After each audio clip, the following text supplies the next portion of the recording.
Le garçon aux grandes oreilles.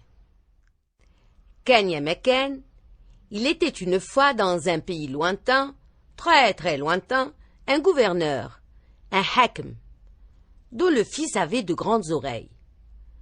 Comme le garçon en avait honte, pour sortir, il les cachait sous un bonnet. Si cela venait à s'ébruiter, il serait la risée de tout le pays. C'est pourquoi son père faisait appel à un coiffeur pour lui couper les cheveux à domicile, loin des regards indiscrets. Le coiffeur, rongé par la curiosité, finissait toujours par vouloir savoir pourquoi le garçon avait de si grandes oreilles et, là, il commettait l'irréparable. On lui laissait couper les cheveux du garçon, puis on lui coupait la tête pour qu'il ne révèle pas le secret. Les coiffeurs se succédèrent, tous posèrent la même question, tous coupèrent les cheveux du garçon, et à tous, on trancha la tête. Un jour, on fit venir un coiffeur réputé pour sa discrétion. Il vit les grandes oreilles du garçon, mais ne chercha pas à savoir pourquoi elles étaient aussi grandes. Il coupa les cheveux, et au moment de partir, le hakim lui recommanda de garder le secret s'il voulait garder sa tête.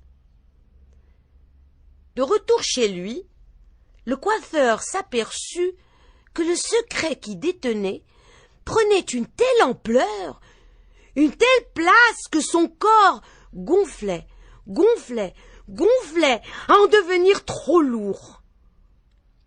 Pour se libérer de ce poids qui l'écrasait depuis de nombreux jours, il se rendit près d'un puits, se pencha le plus possible dans le vide et cria « Le garçon du hakim, il a de grandes oreilles! Le garçon du hakim, il a de grandes oreilles!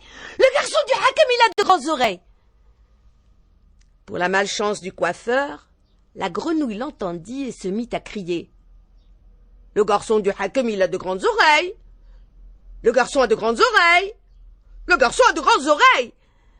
Le pigeon, venu se désaltérer près du puits, entendit la grenouille et répéta à son tour « Le garçon a de grandes oreilles! Le garçon a de grandes oreilles!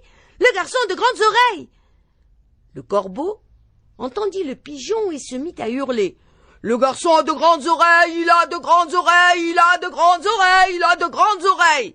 Les autres oiseaux l'entendirent et crièrent à leur tour « Le garçon a de grandes oreilles! Il a de grandes oreilles! Il a de grandes oreilles! Il a de grandes oreilles !»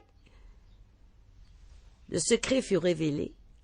La nouvelle se répandit dans tout le pays et arriva aux oreilles du hakim qui rentra dans une grande colère.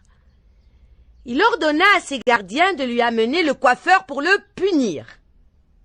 Arrivé devant lui, le coiffeur jura Allah d'avoir gardé le secret et nia en avoir parlé à quiconque. À ce moment-là, le garçon intervint et dit à son père que le coiffeur était sincère. Et puis, après tout, la nouvelle s'était propagée et tout le pays était aujourd'hui au courant. Cela ne sert à rien de tuer le coiffeur. Je suis une créature de Dieu. Je n'ai pas à rougir d'être différent des autres. Sur ce, le coiffeur fut relâché et le garçon, libéré de sa honte, sortait désormais sans bonnet. Mon conte est parti avec la rivière et moi je suis resté avec les gens honnêtes. مشيت خرفتي مع الواد وانا بقيت مع الجواد.